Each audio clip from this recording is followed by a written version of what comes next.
How could a bunch of hillbillies possibly buy a mansion like this? Let's take them back to their home and see how this whole thing started.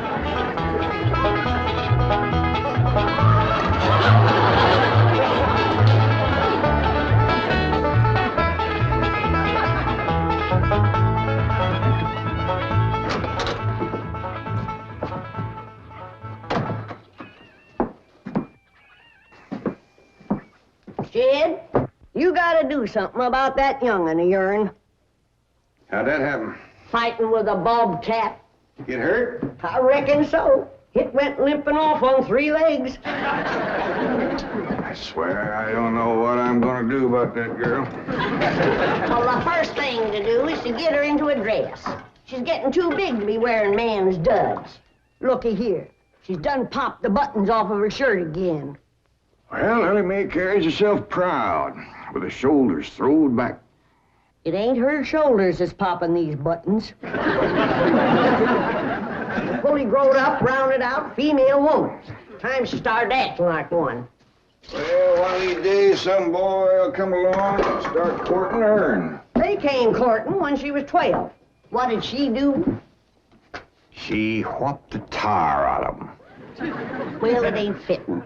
Girl running around as wild as a cougar, wrestling, fighting, and hunting. She ought to be doing woman's work. Helping me with the steel. Yeah, real? I'll speak to her. Oh, that reminds me. Better go down and stomp out the fire under that mash. Hold on now, Granny. You ain't gonna stomp out no fire like that, are you? Huh?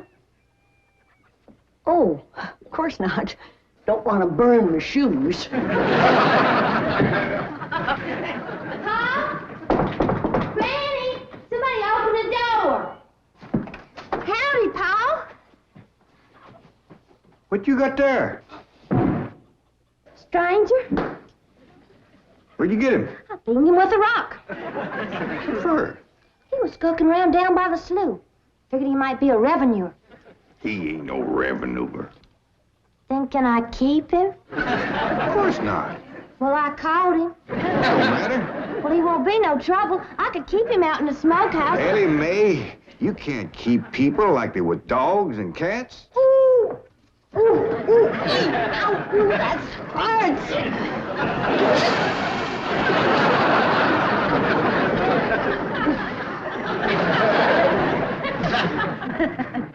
Who's that? Some feller Elly found nosing around. Beamed him with the rock so it'd be easier to tote. They're fellas from the petroleum company. What's a petroleum? I don't know.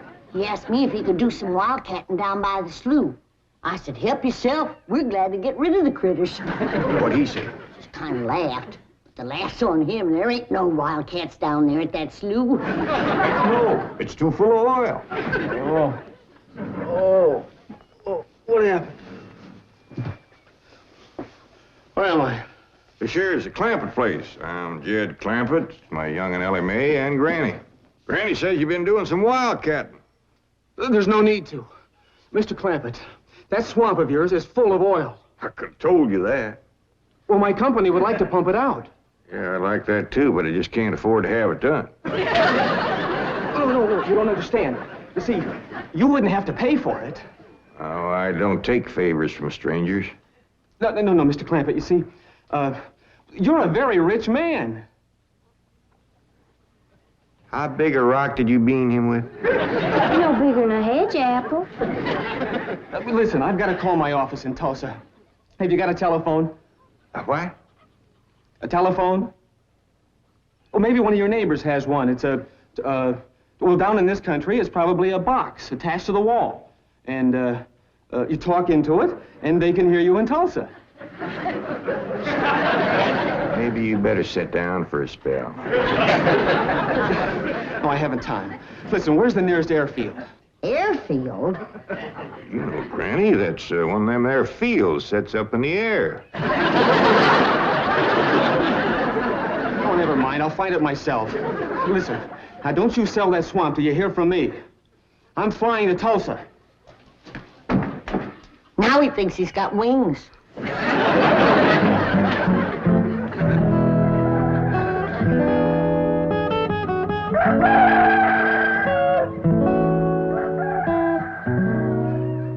Morning, Granny.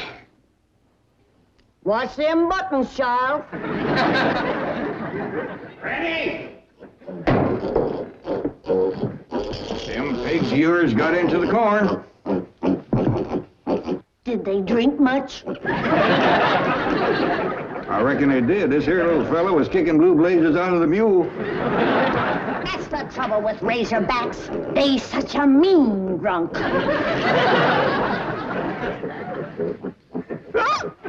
Yeah, this wouldn't happen if you'd stay in the house where you belong.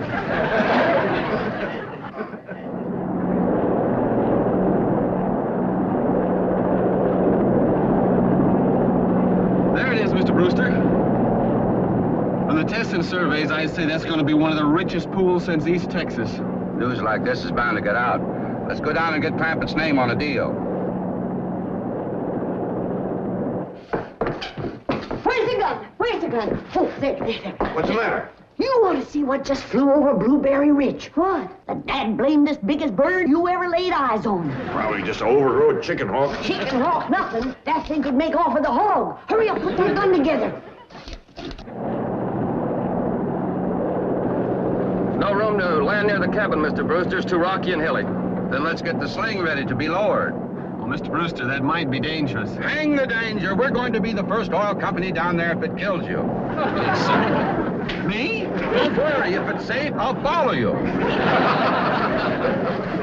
Granny, I see it. Here it is. Land of mercy, look at that. What you doing, Granny? That thing's only got one claw, but danged if it ain't grabbed up a man. Hurry, Po, it's my stranger. Where is it? Just flew over the house. I'll get it on t'other side.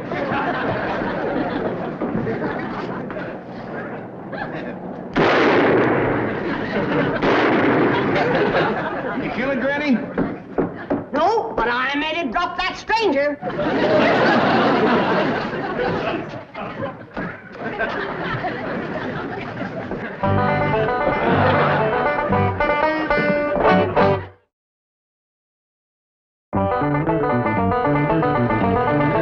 Jethro!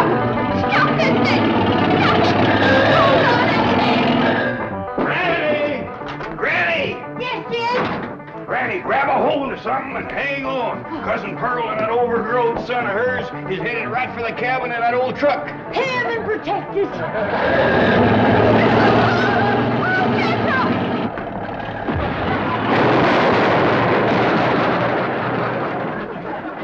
Did they hit us, Jed?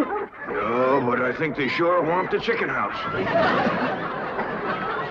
Oh, Jed, I'm sure sorry about the chicken house, but nobody got hurt. Jethro, I told you to get rid of them worn-out brakes. I did, Ma. That's how come we ain't got none. Get on out and lift the chicken house back on its foundation. Jed? Yeah. Jed, Elly May came running over to my place, and she said you sold the swamp to some oil company. Well, yeah, I guess I did. What did they pay you for it? Well, he ain't paid me nothing yet. The Brewster fella said he'd bring the money later. How much they gonna pay you? Well, he said I'd depend some on how much oil they could pump out. Well, he must have mentioned some figure. What was it? Now, Pearl, you know that old swamp weren't worth shucks. Jed Clampett, you got slickered and you're ashamed to admit it. That's just what I told you. Granny, how much they gonna pay him? All right, I'll tell you. He said it runs somewhere between 25 and 100. 25 and 100? I know it don't sound like much, but Mr. Brewster seemed to set great store by the fact he's going to pay me in some new kind of dollars. There ain't no new kind of dollars. Well, it's new to me. I've heard of gold dollars, silver dollars, paper dollars, but he says he's going to pay me in, what do you call them, Granny? $1 million. Yeah, that's $1 million? it. He wrote the whole thing out on this piece of paper. Here, you can see for yourself. I don't know nothing about that kind of stuff. Let's see here now. Saints in heaven. Granny, give me the jug. It's empty, but I'll fetch some. I'll go, Granny. Jed, you're a millionaire. A millionaire. Yeah, that's what that Brewster fella kept calling me. I didn't know just how to take it. He meant you're rich. Me? The richest man in these hills. Maybe in the whole state. Oh, Jed, you can have anything you want. Do anything you want. Go any place you want. Yeah, that's another thing he kept saying. He said he reckoned I'd be moving away from here soon. What do you think, Pearl? You think I ought to move? Jed, how can you even ask? Look around you. You're 8 miles from your nearest neighbor. You're overrun with skunks, possums, coyotes, bobcats. You use kerosene lamps for light. You cook on a wood stove, summer and winter. You're drinking homemade moonshine, washing with homemade lye soap. And your bathroom is 50 feet from the house, and you ask, should you move? Yeah, I reckon you're right. Man, be a dang fool to leave all this.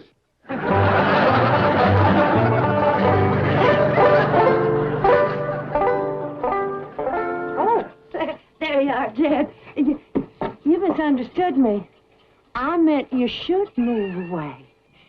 And you know where I'd go if I was you? Where? California. California? Yes, sir. Beverly Hills, California. Jed, remember the time that your pa took us to Eureka Springs to see the movie picture? Yeah. Well, the actors that make them movie pictures live in Beverly Hills. Go on. Yes, sir. Well, doggies. Wouldn't that be something? Living in the same neck of the woods with old town me. It sure would. And we could come visit you. You know what else they say about California? What?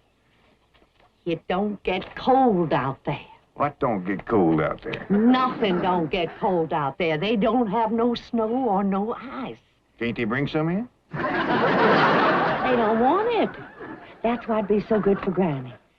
Remember last winter when she slipped on the ice and broke her hip? Yeah, poor old woman. She was limping for 2 days. Well, that couldn't happen in California because they don't have no ice. How come? I don't know how come. But Granny'd sure like it, and we could visit you.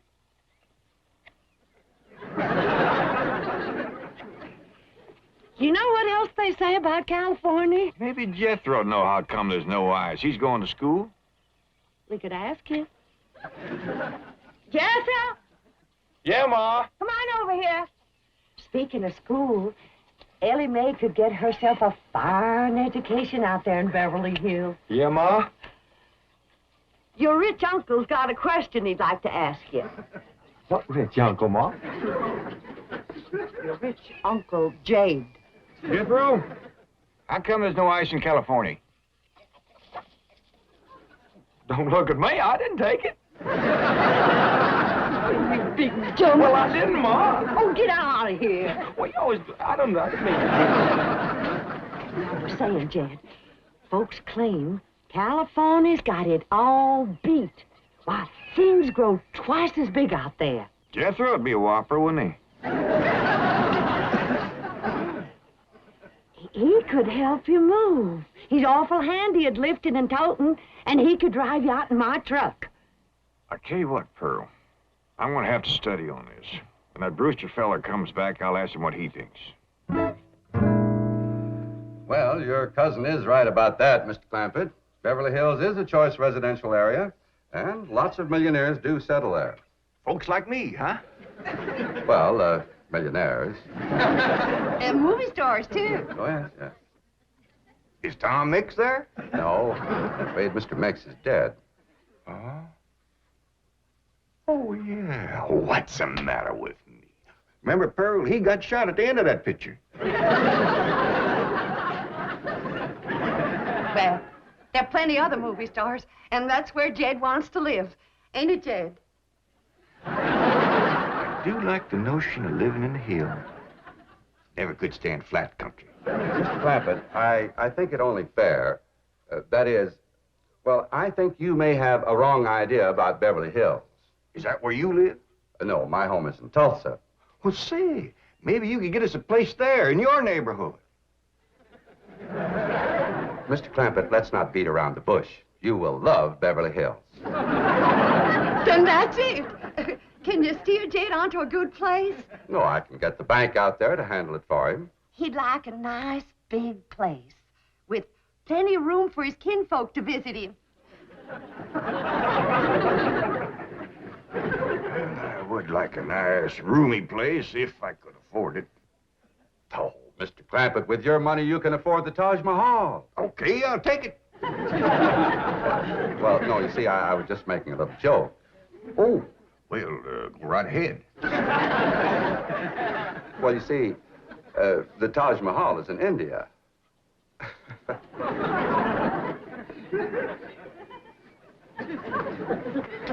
Mr. Brewster, you're a nice fella, but I've heard better jokes.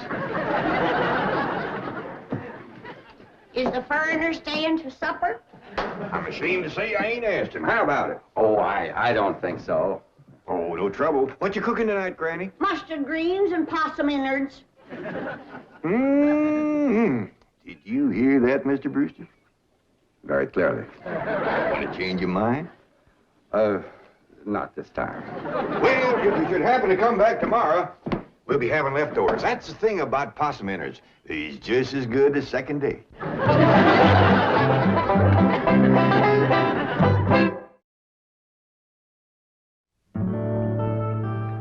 Ellie, if old Duke sits there with you, there ain't gonna be room for Granny. Oh, that's all right, Paul. Granny ain't going. Who says she ain't? She says she ain't. That's right, Uncle Jed. She's a sitting on the back porch in her rocker, and she says that's as close to California as you're gonna get her. We'll see about that. Dang if I ain't got me the muliest women folk. We ain't never gonna get there.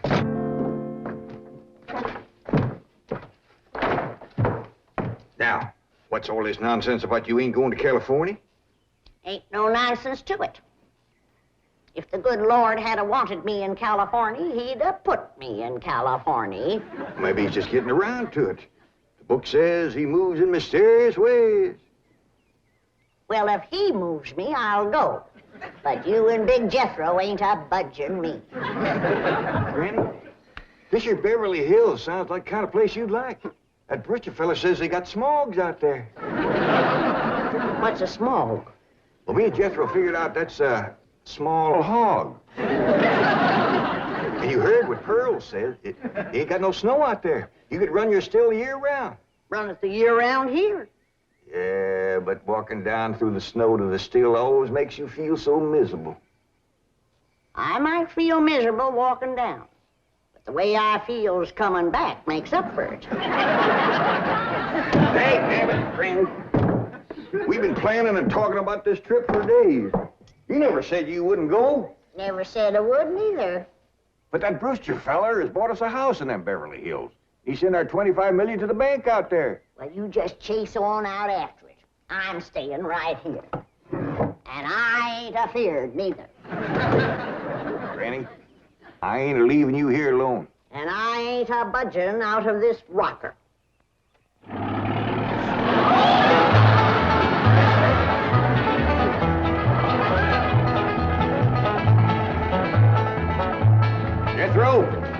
that sign say? It says Beverly Hills. You hear that, Granny? We're there. They call them hills? Why, we got moles that can push up higher ridges than that. Well, leastways, it's hills. We'll be among our kind of folks.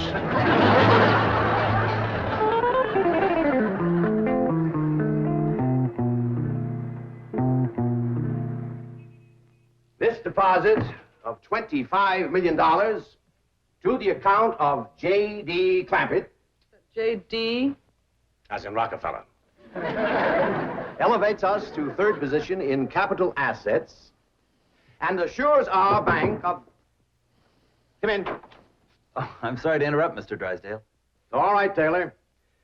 Well, are we all set to give the Clampetts a red carpet reception? Well, I'm afraid Mrs. Drysdale still isn't too happy, sir. Yes, I know. Oh, my wife is very upset that I got the estate next to ours for the Clampetts. Says I don't even know what kind of people they are. Do you? I know to the dollar what kind of people they are. They're my kind of people. Loaded. Taylor, have the gardeners got the grounds in order? Yes, sir. But I'm afraid that's another thing your wife is upset about. Oh? Well, you see, your gardeners have been working on their lawn all week. Why, they've mowed it, trimmed it, fed it, clipped it. I don't care if they lather it and shave it. This is the most beautiful mansion in Beverly Hills. I want every square inch of ground within those walls in apple pie... Oh. Yes? Oh, hello, Margaret. No, dear, I'm very What? For good heavens, did you call the police? I'll be right there. What happened? The Clampett estate is being invaded by a band of outlaws. Invaded? Yes, they're holding the gardeners at gunpoint.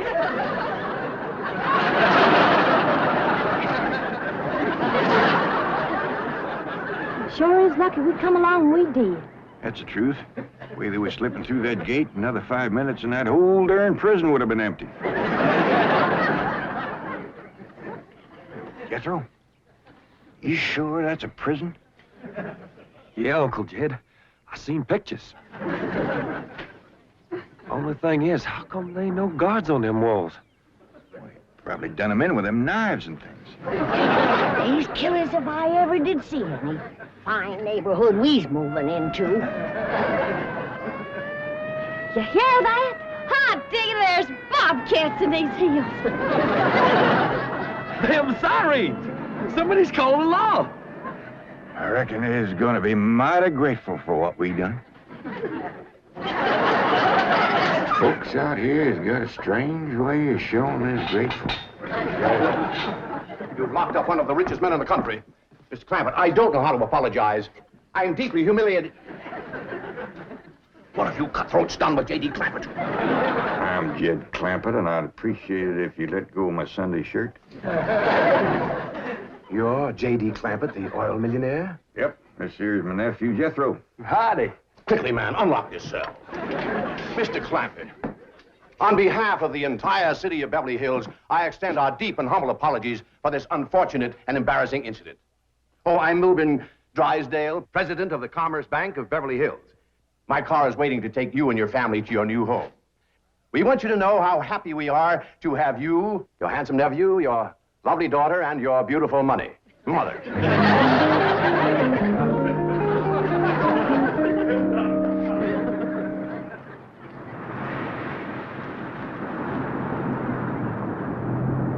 Wait a minute! Stop this car! Mr. Drysdale, you tricked us. You just took us out of jail so you could bring us back up here to prison. Head for the hills, everybody! No, wait! Come back! It's not a prison, it's your home! Now, wait! Mr. Clampett, listen to me! Wait! Come back!